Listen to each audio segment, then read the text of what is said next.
Sa pusod ng makulit makasaysayang Binondo sa Maynila, kung saan nagtatagpo ang kultura, sining at panlasa ng Chino at Pilipino, lumuta ang isang maliit na tindahan na kalaunan ay naging simbolo ng pang-araw-araw na kasiyahan at pamanang pagkain. Ang Eng Bitin Chinese Deli, nakilala ng marami bilang tahanan ng pinakapopular na hopya sa Pilipinas, lalo na ang kakaibang ube hopya. Hindi lamang simpleng negosyo, ito ay kwento ng tiyaga, inobasyon at pagmamahal sa tradisyon na tumawid sa isang siglo, mula sa isang simpleng stall noong 1912 hanggang sa pagiging paboritong pasalubong at simbolo ng Filipino-Chinese culinary heritage. Ang Eng Bitin ay nagsimula bilang maliit na stall sa Ongpin Street, Binondo, Maynila na itinatag ni Chua Chu Hong, isang migrante mula sa mainland China. Ang pangalan nito na sa literal na pagsasalin ay nangangahulugang pangmatagalan, maganda at mahalaga, simbolo ng layunin ng negosyo. Maghatid ng masarap at mataas na kalidad ng mga delicacies na tatagal sa alaala ng mga mamimili. Sa mga unang taon nito, ang Eng Bitin ay nakilala sa paggawa ng tradisyonal na hopya, tikoy at iba pang Chinese pastries na paborito ng Chinese-Filipino community sa lugar. Sa panahong iyon, ang hopya ay isang kilalang merienda sa mga Chinese household at tindahan, isang pastry na may manipis at malutong na balat at puno ng matamis na palaman, karaniwang munggo o baboy.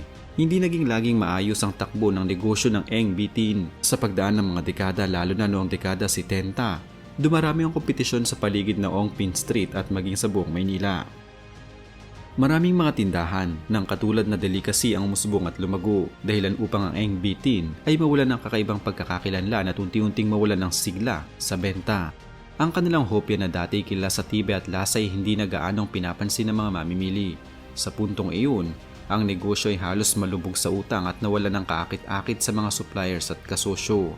Sa mga panahong mabagal ang takbo ng negosyo, ang Eng Bitin ay halos nagtatago lamang sa maikling pila at kakaunting mamimili.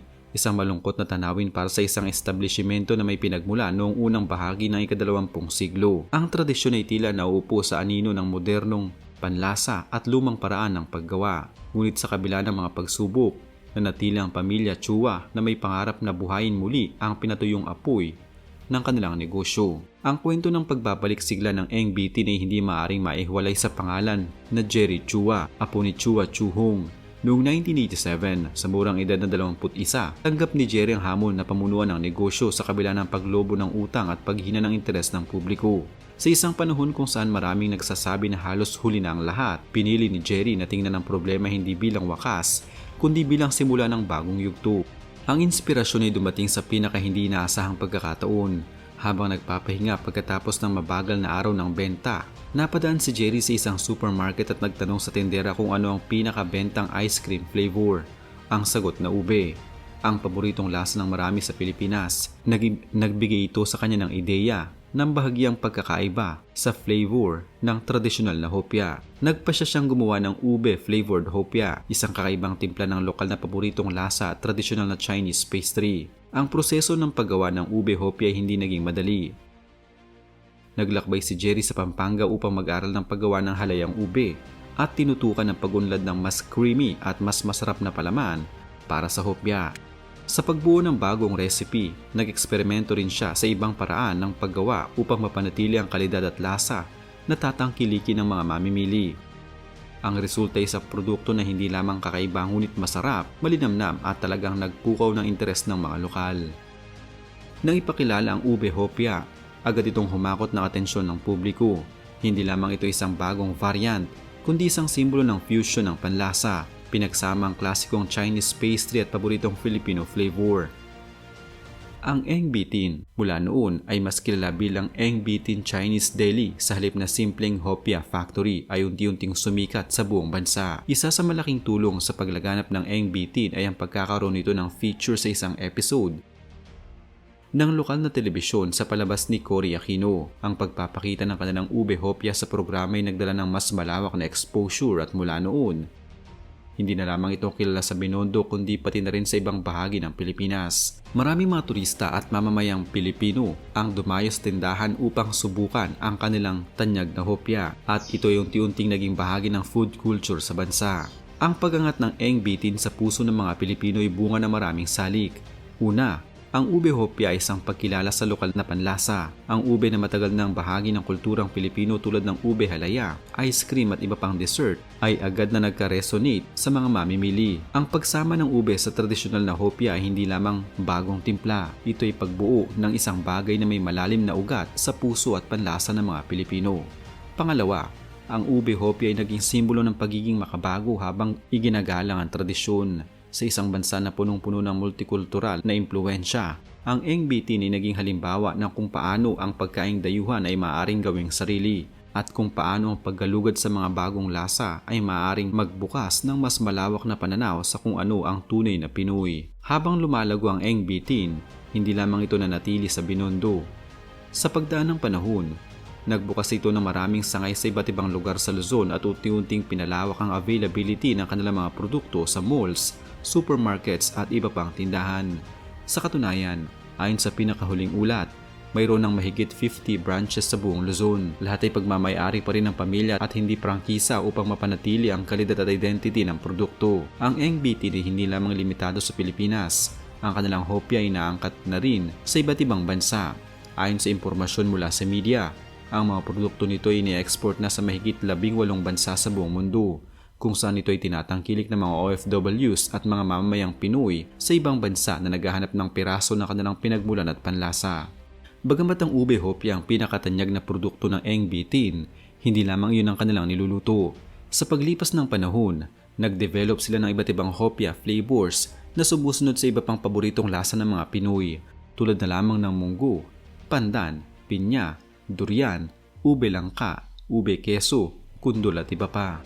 Ang kanilang kakayahan na mag-eksperimento sa lasa at pagsamahin ng mga lokal na sangkap sa tradisyonal na pastry ay nagdagdag ng bagong dimensyon sa kanilang menu. Bukod sa hopya, nagagawa rin ng Eng Bitin ang iba pang delicacies tulad ng tikoy, sugar-free variants para sa mga health-conscious na mamimili at mga frozen goods at iba pang merienda. Tulad ng anumang tanyag na brand, hindi rin naiwasan ang mga diskusyon at opinyon tungkol sa lasa at kalidad ng Eng Bitin. Sa ilang mga lokal na komentaryo at diskusyon sa social media, may mga naniniwala na ang mga produkto ng Eng Bitin ay hindi kasing dinamnam o malutong gaya ng iba pang hopya brands tulad ng Poland o Baker's Fair. At ang masayang dami at uri ng flavors ay minsang nauwi sa tila komersyal na produkto kaysa sa tunay na tradisyonal na pastry.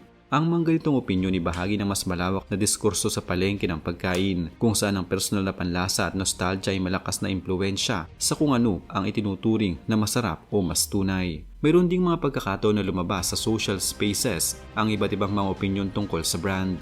Kabilang na ang mga personal na pananaw tungkol sa may-ari o kultura ng negosyo. Ang mga ganitong pagtalakay ay bahagi ng pangkaraniwang diskurso tuwing napag-uusapan ng malalaking brand na malalim ang ugat sa komunidad. Ngayon, ang Eng Bitin ay higit pa sa isang simpleng tindahan ng hopya.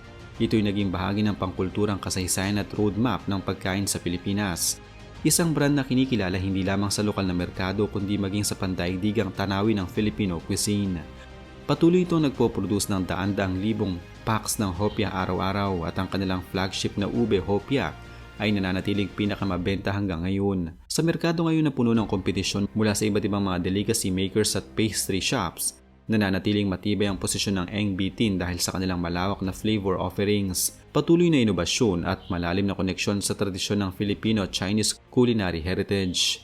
Ang nakatakdang National Hopya Day, isang pagdiriwang na binuo ng Eng Bitin para sa buong bansa, ay saring patuloy ng kanilang layunin na gawing mas malaganap pa ang kulturang ito at mas ma-recognize ito bilang bahagi ng pambansang identidad.